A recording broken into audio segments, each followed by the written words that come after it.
Alright, I've been busy. I'm out here today testing a whole bunch of 38 special loads that I made with X-Treme bullets. 125 grain plated hollow points. Copper plated. They're not jacketed, so they're a little bit thinner of a copper plating than jacketed bullets. But from my understanding, they could be loaded up to 1200 feet per second or something like that before you have any issues. So you can pretty much load them up as their XTPs, as if they are, and they're fine. I'm going to test most of these in my J-frame because I do want to get some good loads that's going to shoot well in this gun. Alright, starting over here, 4.3 grains of 231. These are all Winchester 231. I made 50 rounds each. We got 4.3 grains, 4.4 grains, 4.5, 4.6, 4.7, 4.8, and 4.9 grains of Winchester 231, which is also the same as HP 38. So that is every load that you can make for a 38 special with a 125 grain XTP hollow point. Except these are not XTP. So I want to see how well they're going to shoot in this. When I start getting up here 4.8, 4.9, I'm going to use the 357 Magnum just to be sure. Now also I have 5 grains of TiteGroup on this bullet. And this is the max charge for a plus P on that powder. If you see these lines on my cases, I'm only doing that because I'm trying to weed out my brass. It's a little too short. It's not quite coming up to the mid-cannular like I want it to, so I'm going to have to work a little bit more on those, on the resizing die or something like that. Either way, I'm going to sort them out. But anyways, I'm going to do 5 yards with that little snubby at my makeshift target, just straight up paper, and see where they're grouping and see how I do.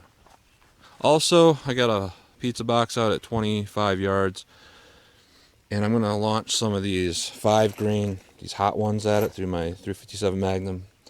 I was on a forum asking about these bullets, and a guy named Cobb said, hey, launch them out at a distance, and if the plating's having an issue, you'll see splattered plating chips hitting it, or you'll see keyholes and stuff like that. So I'm going to take that advice. I'm going to launch a few of those TiteGroup ones, the hottest ones I have.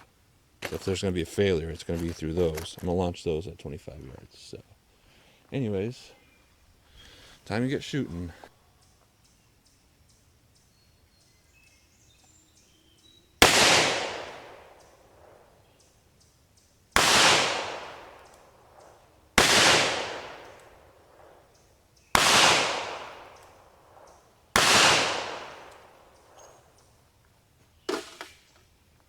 Alright, those shot pretty good. I'm going to go on the 4.4 grains.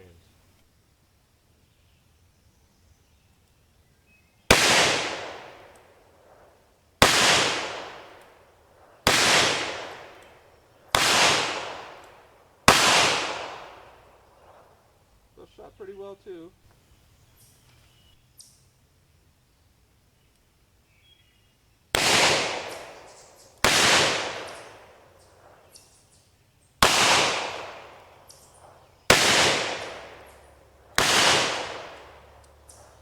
Well, that's starting to open up the group a little bit. I'll show them in a minute.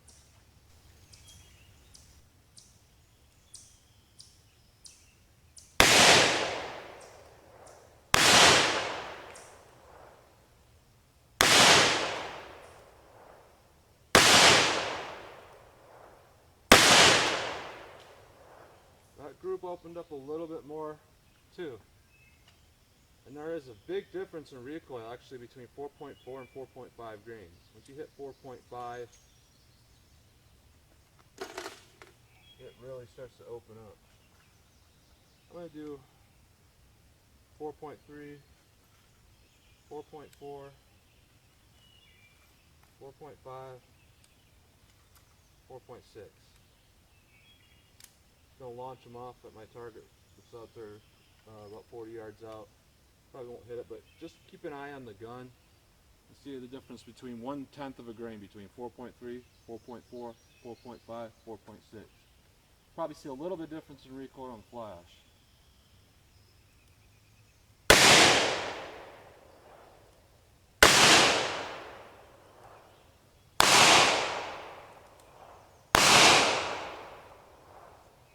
Yeah, I'll hit pretty close to the same area. So I'm just inspecting my gun for any type of leading or copper splatter or anything like that.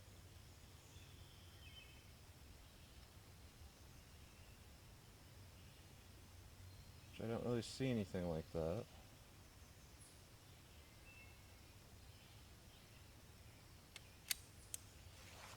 I'm going to take a look at the targets.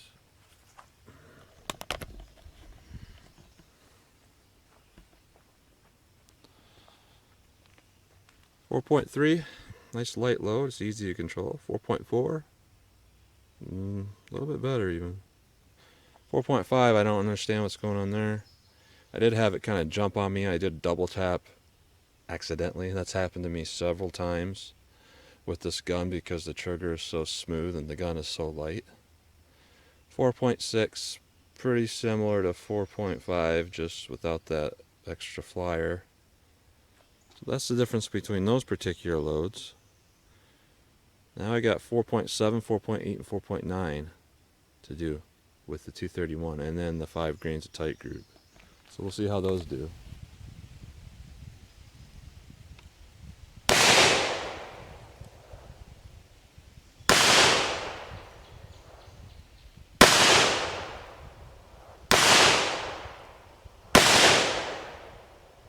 Pretty good shooting round.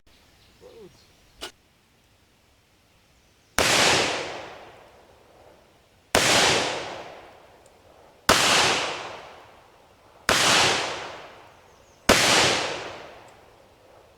Not bad either. Alright.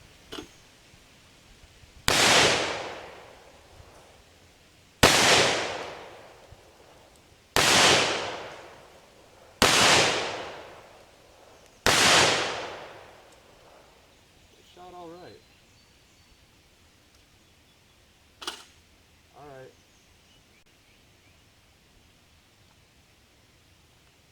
The gun seems to be in one piece. I don't see any issues with it.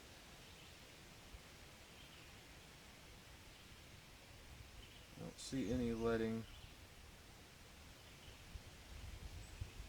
any copper residue,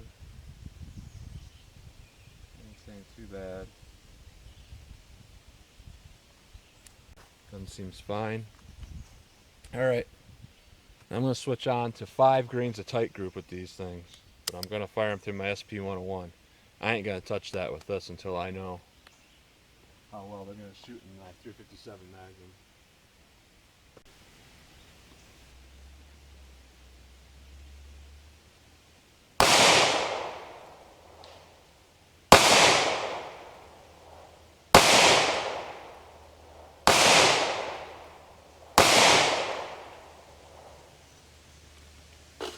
Alright, I'm going to launch some rounds at that pizza box at 25 yards. See if I get any keyholing or anything like that.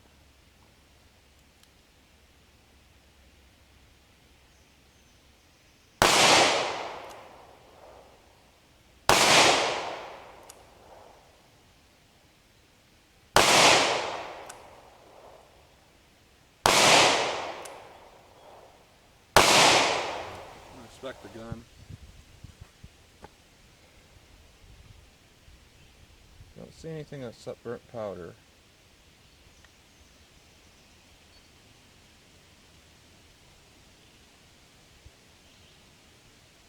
Don't see any copper or leading issues.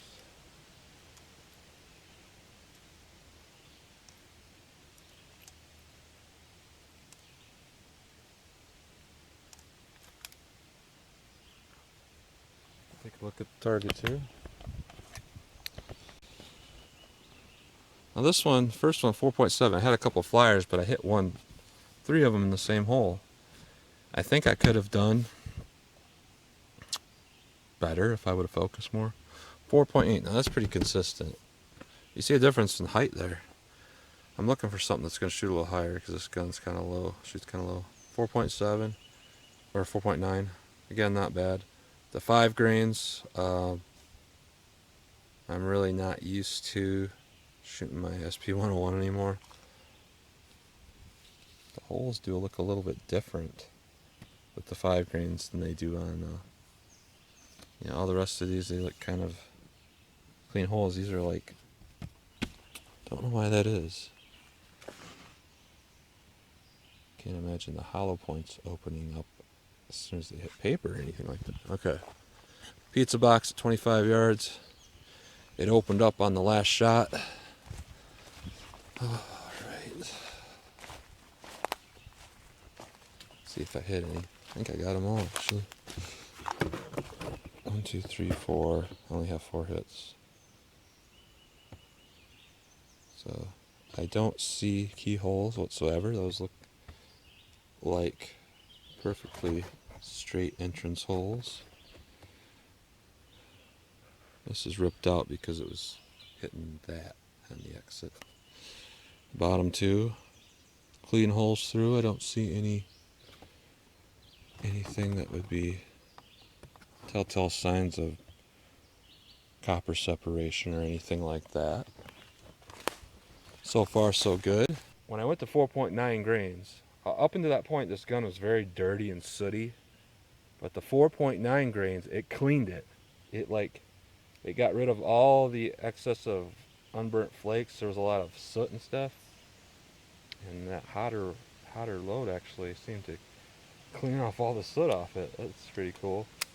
It just means it's a very good, clean burning load. Alright, I'm going to do something I've been wanting to do to check these bullets. This is the 5 grains max charge on a plus P.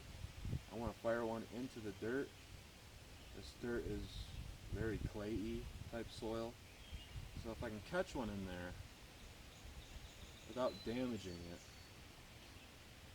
I can look at the copper plating. It might tell me something. So here I go.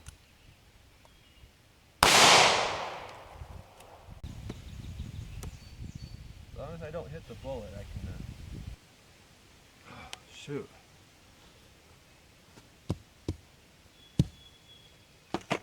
Took me a while, but I actually found it. It's about 6 inches down in the dirt. Very dense soil too. Hollow point didn't expand at all. I didn't think it would, but I mean that's about as hot as you can push a 38 and it still didn't expand, so these hollow points are just for looks pretty much. Might as well get the flat point ones and save some money if you're going to be loading 38s with these. I don't see really anything. The copper plating's a little bit tarnished here, a different color for some reason, but it doesn't look like it's exposed lead or anything.